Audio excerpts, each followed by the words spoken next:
morning, everyone, and welcome to our backyard. We have been on vacation for 2 weeks. Oh my goodness. And we came back and have some growth in the gardens. So I would like to share with you some of the beautiful surprises. I don't know if so much surprise, but changes that we've seen in this last bit since we've been gone.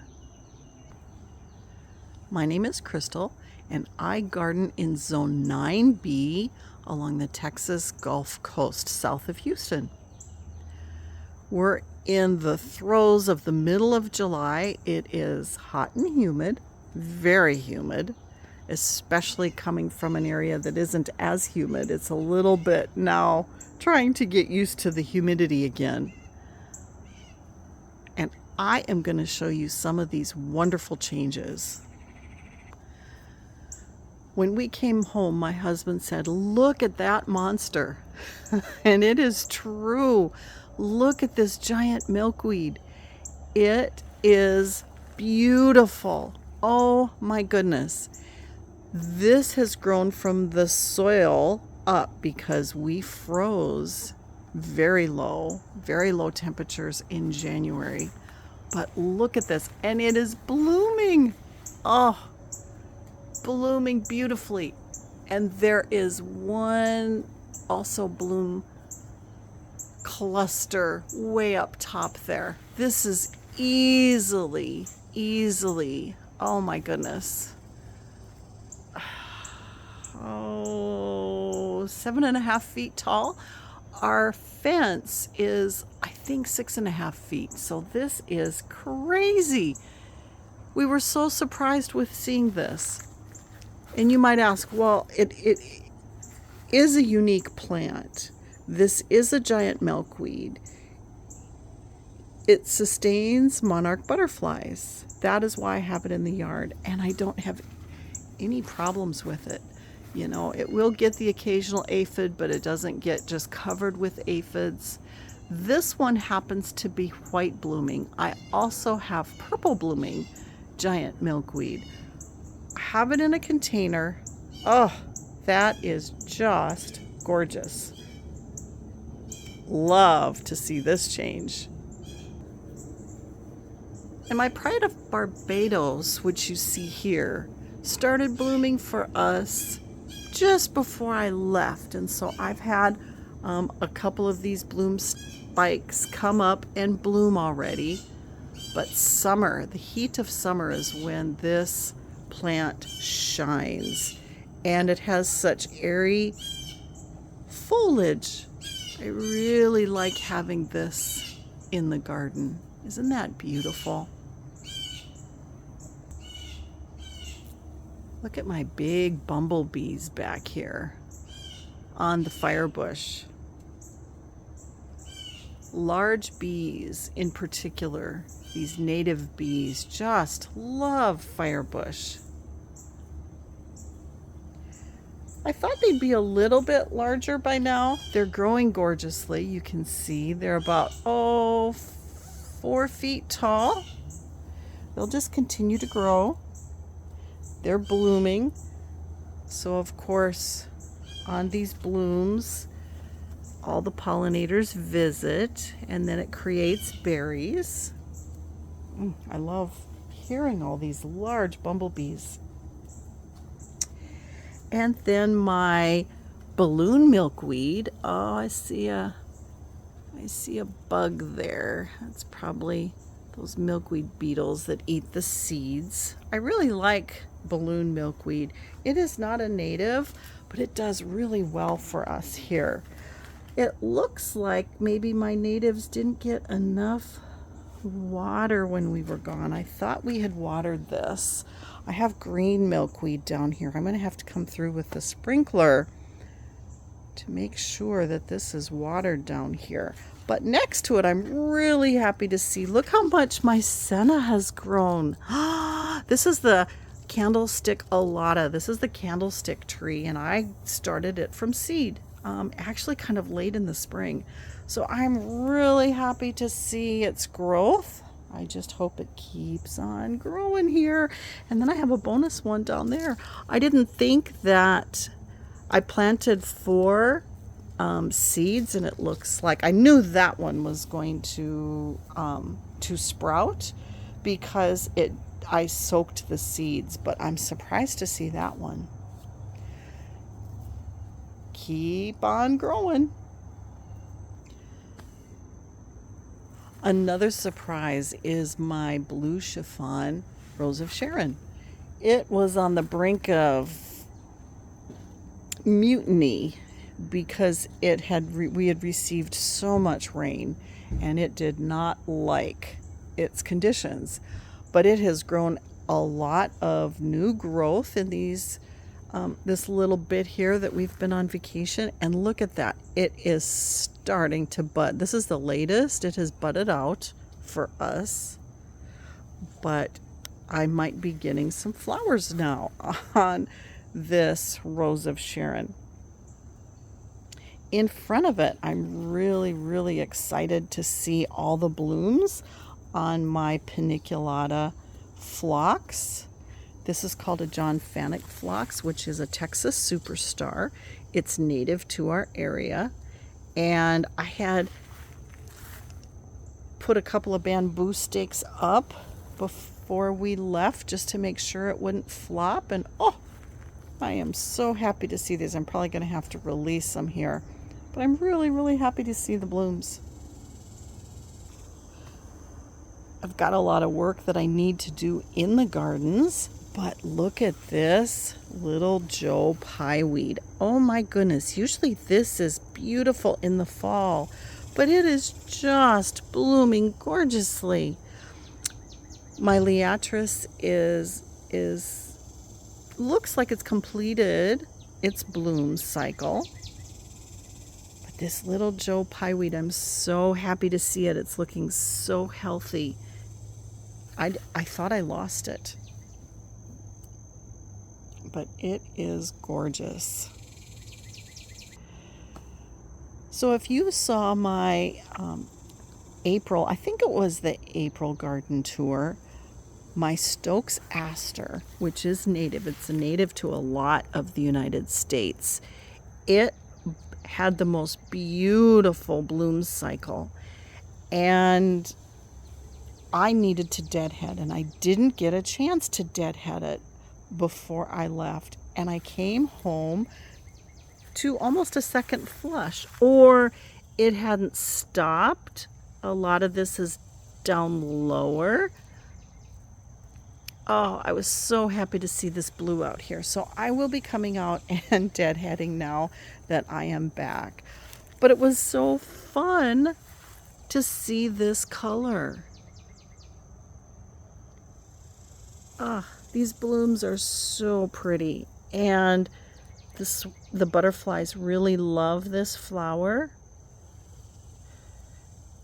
Of course, I love the color also. It goes really, really nice with the flowers in through here.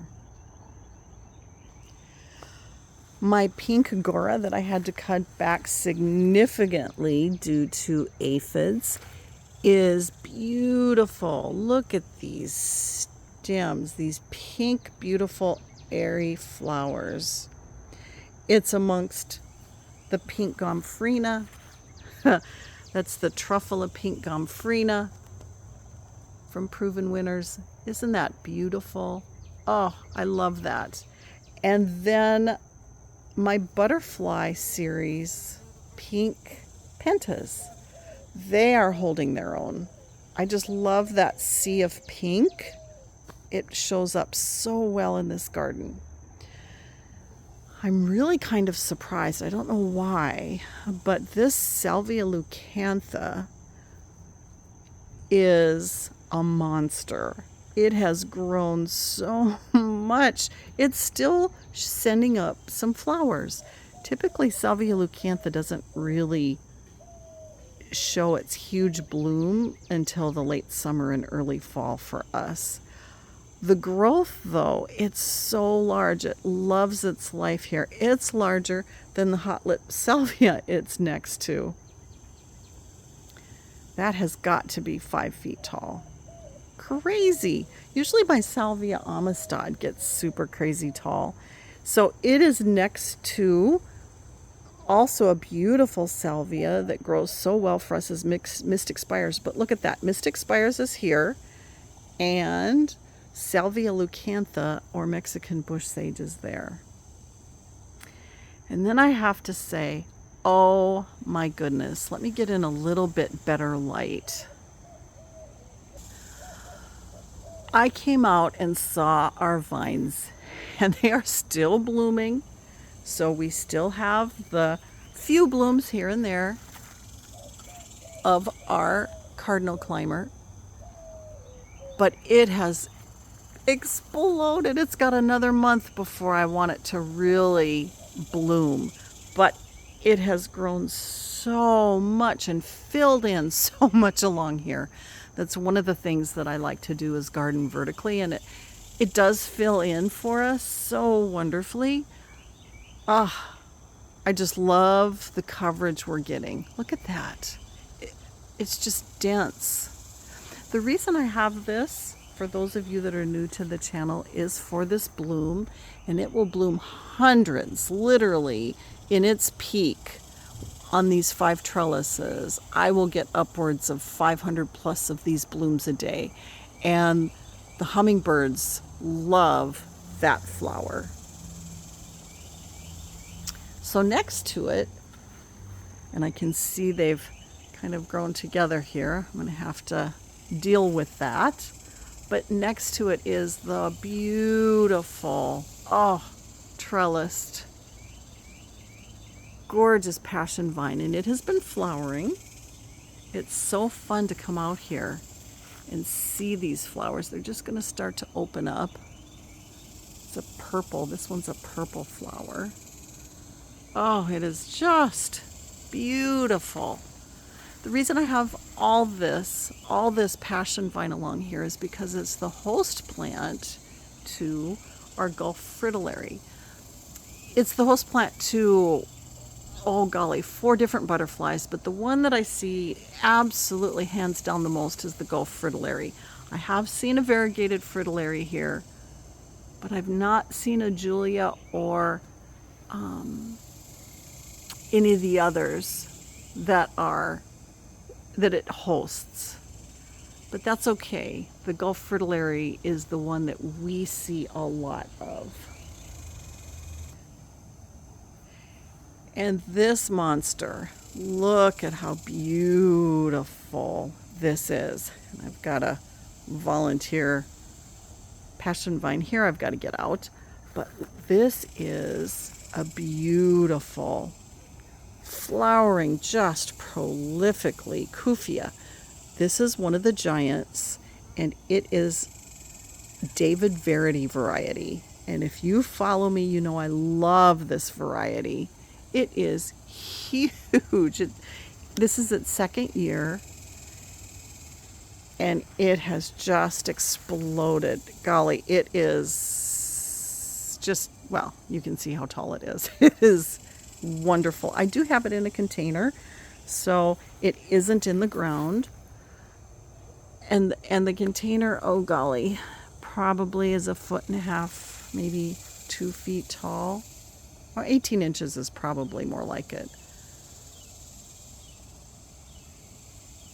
I love the display that we get in the summer, and this is visited by so many different pollinators, and you can see why. It is just covered. I wanted to show you a 1st year David Verity. I planted this spring. Let's see, March, April, May. So about 3.5 months ago. It is about 4 feet tall.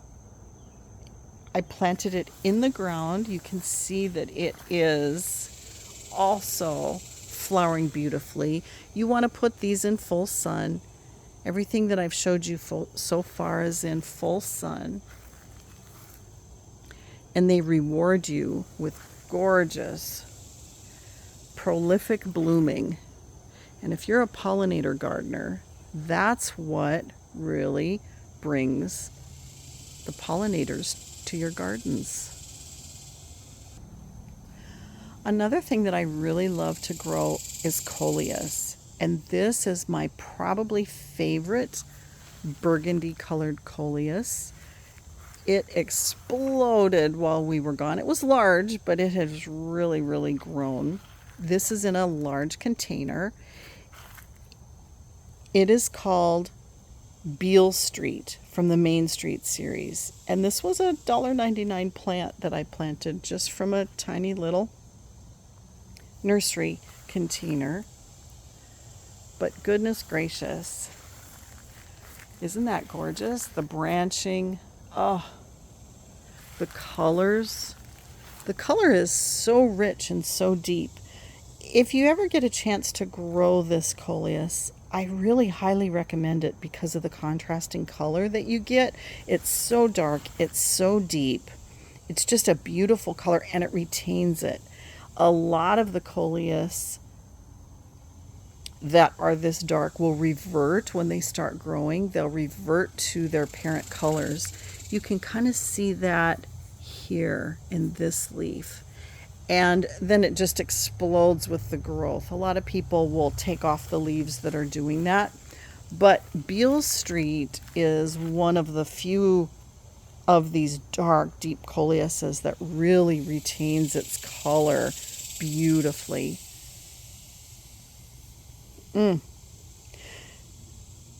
Just gorgeous. So another surprise is in my shade garden. You can see Beale Street here amongst the beautiful Riverwalk chartreuse. But it's back here. This is my lovely, lovely stand of Salvia madrensis. And when I left, I started to see bloom spike coming up. Look at that.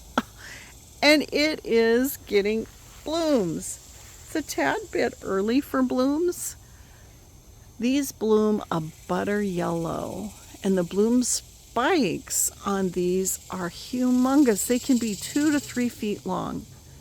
This is in my garden, I have mentioned before, because of all the wonderful blooms and nectar that it provides in the fall and winter until frost.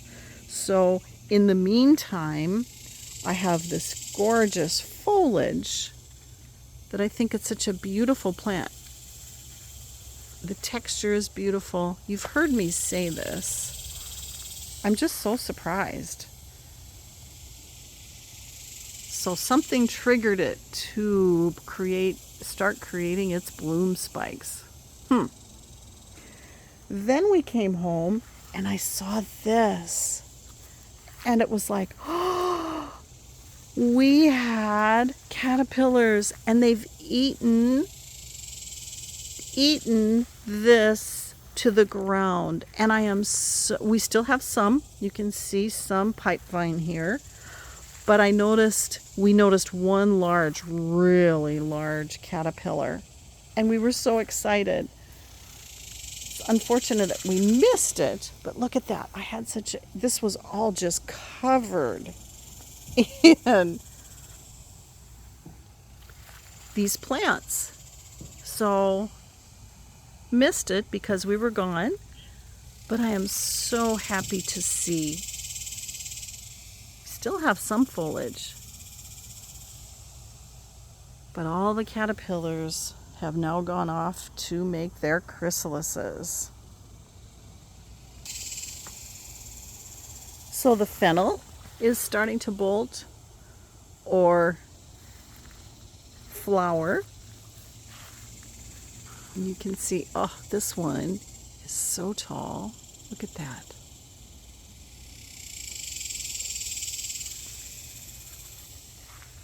So I still have, if there are any eastern black swallowtails, there is plants here to be able to host. But it is starting to go to seed.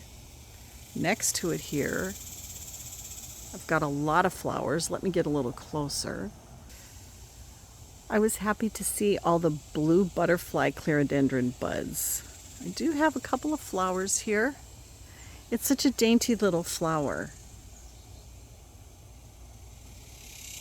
They call it this blue butterfly clerodendron because they say it looks like a butterfly, but the pollinators really like it. And all the tips have these flowers and buds on them.